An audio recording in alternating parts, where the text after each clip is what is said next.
Hello all, welcome to toppers world. ഇന്ന് നമ്മൾ നോക്കാൻ പോകുന്നത് 5ാം ക്ലാസ്സിൻ്റെ കേരള പാഠാവലിയാണ്. മലയാളം ഭാഗം 2 പാഠപുസ്തകം.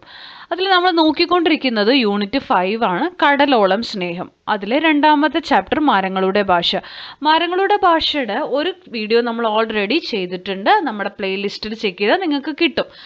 നാടകം ഉൾപ്പെടുന്ന ഒരു ക്ലാസ്. ഇത് നമ്മുടെ 2ാമത്തെ ക്ലാസ്സാണ്, മരങ്ങളുടെ ഭാഷ. അപ്പോൾ എല്ലാവർക്കും ക്ലാസ്സിലേക്ക് സ്വാഗതം. ക്ലാസ് തുടങ്ങുന്നതിന് മുമ്പ് നമ്മുടെ ചാനൽ ആദ്യമായി കാണുന്നവരുണ്ടെങ്കിൽ സബ്സ്ക്രൈബ് ചെയ്തൊന്ന് സപ്പോർട്ട് ചെയ്യുക. ക്ലാസ്സുകൾ നിങ്ങൾക്ക് ഉപകാരപ്പെട്ടു എന്ന് തോന്നുകയാണെങ്കിൽ ലൈക്ക് ചെയ്യാൻ മറക്കരുത്. അപ്പം നമുക്ക് നോക്കാം മരങ്ങളുടെ ഭാഷ. മുഴുവൻ ചോദ്യോത്തരങ്ങളുമാണ് ഇന്നത്തെ നമ്മുടെ ക്ലാസ്സിൽ ഉൾപ്പെടുത്തിയിരിക്കുന്നത്. അമ്മയും കുഞ്ഞും തമ്മിലുള്ള സ്നേഹത്തെക്കുറിച്ചാണ് ഇതുവരെ നാം മനസ്സിലാക്കിയത്. പരസ്പര സ്നേഹം മനുഷ്യരിൽ നിന്ന് പ്രകൃതിയിലേക്ക് പടരുന്ന കാഴ്ച ഇനി കാണാം. മരങ്ങളുടെ ഭാഷ. ഇത് നമ്മൾ നേരത്തെ വായിച്ചതാണ്. കഴിഞ്ഞ ക്ലാസ്സിൽ നമ്മൾ ഇതെല്ലാം പറഞ്ഞിട്ടുണ്ട്. ഇന്ന് നമുക്ക് ചോദ്യങ്ങളുടെ ഉത്തരങ്ങൾ നോക്കാം. ഞങ്ങളും പറയുന്നുണ്ട് ബേഷ്, അതായത് മോൾക്കും മരങ്ങളുടെ ഭാഷ വശമായി. അച്ഛൻ കുട്ടിയോട് പറഞ്ഞ ഈ വാക്യത്തോടെയാണ് കഥ അവസാനിക്കുന്നത്. മരങ്ങളും ജീവികളും മനുഷ്യനെ പോലെ ഭാഷ ഉപയോഗിക്കുന്നവരാണോ? മരങ്ങളുടെ ഭാഷ അച്ഛനെ പോലെ കുട്ടിയും പഠിച്ചു എന്ന് പറയുന്നത് കൊണ്ട് കഥാകൃത്ത് എന്താണ് ഉദ്ദേശിച്ചത്? ഗ്രൂപ്പുകളായി തിരിഞ്ഞ് ചർച്ച ചെയ്യൂ. നിങ്ങളുടെ അഭിപ്രായങ്ങളും കണ്ടെത്തലുകളും ചേർത്ത് കുറിപ്പ് തയ്യാറാക്കൂ.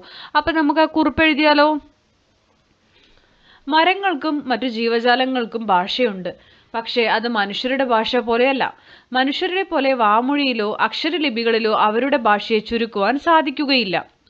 ആകാശം പോലെ പരന്നു കിടക്കുന്നതാണ് അവരുടെ ഭാഷ. എല്ലാ ജീവജാലങ്ങൾക്കും പ്രകൃതി പ്രത്യേകമായി ഭാഷ നൽകിയിട്ടുണ്ട്. നിറങ്ങളും ഗന്ധവും ശബ്ദങ്ങളും എല്ലാം ഉപയോഗിച്ച് പ്രകൃതിയിലെ ഓരോരുത്തരും എന്നാണ് കേട്ടോ.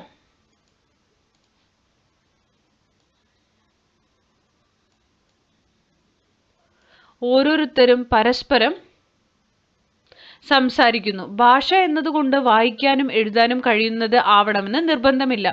മരങ്ങളുടെ ഭാഷ അച്ഛനെ പോലെ കുട്ടിയും പഠിച്ചു എന്നതുകൊണ്ട് കഥാകൃത്ത് ഉദ്ദേശിക്കുന്നത് മരങ്ങളോട് സ്നേഹത്തോടെ ആശയവിനിമയം ചെയ്യാൻ മകൾക്കും കഴിവ് കിട്ടി എന്നാണ്.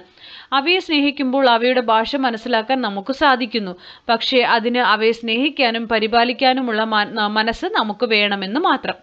അവയെ നമ്മൾ എങ്ങനെ ആശയവിനിമയം നടത്തുന്നുവോ അതുപോലെ അവർ നമ്മളോടും തിരിച്ചും സംസാരിക്കും.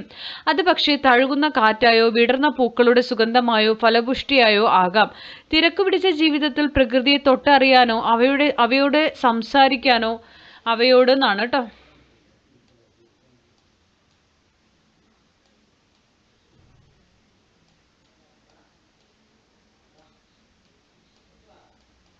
അവയോട് സംസാരിക്കാനോ നമ്മൾ സമയം കണ്ടെത്തുന്നില്ല. എന്നാൽ പ്രകൃതിയോട് ഇണങ്ങി അവയെ തൊട്ടറിഞ്ഞ് ജീവിക്കുമ്പോൾ നമുക്ക് സന്തോഷത്തിന്റെ വേറെ തലങ്ങളിലേക്ക് സഞ്ചരിക്കാൻ സാധിക്കും. പ്രകൃതിയുടെ ഭാഷ പഠിച്ചെടുക്കാൻ നമുക്ക് എല്ലാവർക്കും ശ്രമിക്കാം. അടുത്ത ചോദ്യം ഓർമ്മത്താളിലേക്കാണ്. പകലുണ്ടായ കാര്യങ്ങളെല്ലാം ഓർത്തുകൊണ്ടാണ് കുട്ടി അന്ന് ഉറങ്ങാൻ കിടന്നത്. കയ്പവള്ളിയും അച്ഛനും തമ്മിലുള്ള വർത്തമാനം അവളെ ഏറെ ചിന്തിപ്പിച്ചു.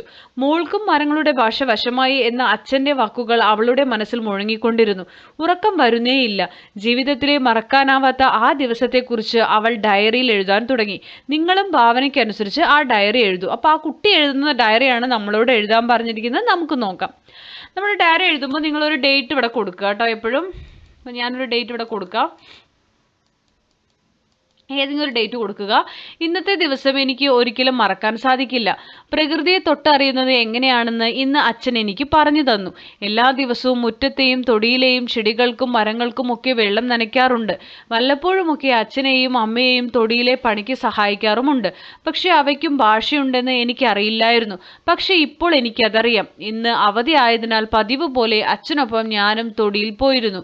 കയ്പച്ചെടിക്ക് പന്തലിടാൻ പോയതായിരുന്നു എന്നാണ് കേട്ടോ.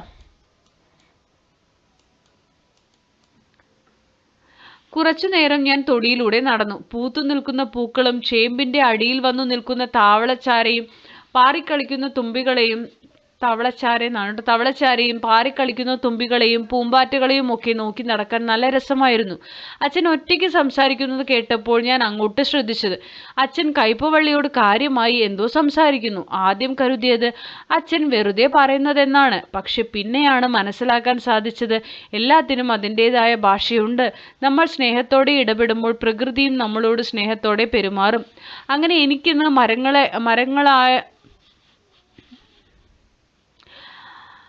മരങ്ങളായും ചെടികളെയും പൂക്കളായും ചെടികളായും എന്നാണ് കേട്ടോ, മരങ്ങളായും ചെടികളായും പൂക്കളായും പൂമ്പാറ്റകളായും അങ്ങനെ കുറേയേറെ നല്ല കൂട്ടുകാരെ കിട്ടി. മരങ്ങളായും ചെടികളായും പൂക്കളായും ആക്കുക കേട്ടോ. നമ്മളിത് ടൈപ്പ് ചെയ്യുമ്പോൾ ചെറിയ മിസ്റ്റേക്ക് വരും, അതിനെല്ലാവരും ഒന്ന് ക്ഷമിക്കുക. പ്രകൃതിയുടെ ഭാഷ. മരങ്ങളുടെ ഭാഷ പരിചയപ്പെട്ടു. പ്രകൃതിയുടെ ഭാഷയും സൗന്ദര്യവും നിറഞ്ഞു നിൽക്കുന്ന ഈ വരികൾ വായിക്കൂ. കവി ഈ വരികളിലൂടെ എന്തെല്ലാം അനുഭവങ്ങൾ ആവിഷ്കരിക്കുന്നുണ്ട്, ചർച്ച ചെയ്യൂ. അപ്പം നമുക്ക് ഈ വരികളൊന്ന് വായിക്കാം. ഏറ്റുമാനൂർ സോമദാസന്റെ വരികളാണ്. ഇലകൾ കാറ്റടിച്ചുലയുന്നു, 100 കിളികൾ പൂഞ്ചിറ കിളക്കുന്നു, കൊഞ്ചും മൊഴികളാൽ ചെപ്പു കിലുക്കുന്നു, പനീർമലരിതളുകൾ ഇതർക്കുന്നു, നീലമലയിലെമ്പാടും കുറിഞ്ഞു പൂത്തപോൽ, മതിമറന്നു മെയ് കുളിരു കോരുന്നു, കരളിൻ തേനറ തുളുമ്പിത്തൂവുന്നു, അകം തരിച്ചു നിന്നുലയും തൈമരം അടിമുടി മലരണിയുന്നു, മനം നിറഞ്ഞു പെറ്റമ്മ ചിരിക്കും പോലവേ. ഏറ്റുമാനൂർ സോമദാസൻ. അതിലെന്താ പറയുന്നത് നോക്കാം. മരങ്ങളും ചെടികളും കിളികളും എല്ലാം സംസാരിക്കുന്നതും സന്തോഷിക്കുന്നതും കവി തൻ്റെ വരികളിലൂടെ വർണ്ണിക്കുന്നു. മനുഷ്യഭാവങ്ങൾ പ്രകൃതിയിൽ കണ്ടെത്തുകയാണ് കവി. പ്രകൃതിയിലെ പ്രകൃതിയിലെ ഓരോ ജീവജാലങ്ങൾക്കും ഭാഷയുണ്ട്. ഓരോരുത്തർക്കും ആശയവിനിമയത്തിനായി വ്യത്യസ്തമായ രീതികളും ഭാഷകളും ഉണ്ട്. കാറ്റടിച്ച് ഇളകുന്ന ഇലകൾ, മനോഹരമായ ചിറകുകളടിച്ച് കലപില ശബ്ദം പുറപ്പെടുവിക്കുന്ന കിളികളും, നിറവസന്തം നൽകി അവസാനം തൻ്റെ ഇതളുകൾ പൊഴിക്കുന്ന പനിനീർപ്പൂവും, കുളിരുകോരുന്ന പോലെ മതിമറന്നു നിൽക്കുന്ന കുറിഞ്ഞിമലയും സംസാരിക്കുന്നുണ്ട്, ആനന്ദിക്കുന്നുണ്ട് അവരുടേതായ മൊഴിയിൽ. അമ്മയുടെ സന്തോഷകരമായ പുഞ്ചിരിയോടാണ് പൂത്തു നിൽക്കുന്ന തൈമരത്തെ കവി ഉപമിക്കുന്നത്. മനുഷ്യരിലുണ്ടാകുന്ന വിവിധ ഭാവങ്ങളും അനുഭൂതികളും പ്രകൃതിയിലെ ഓരോന്നിലുമുണ്ട്. പക്ഷെ അതറിയണമെങ്കിൽ പ്രകൃതിയെ അറിയണം. ഈ കവിതയിലൂടെ കവി മനസ്സുകൊണ്ട് പ്രകൃതിയെ ചേർത്ത് നിർത്തുകയാണ്. നിങ്ങളിൽ എത്ര പേർ പട്ടം പറത്തി കളിച്ചിട്ടുണ്ട്?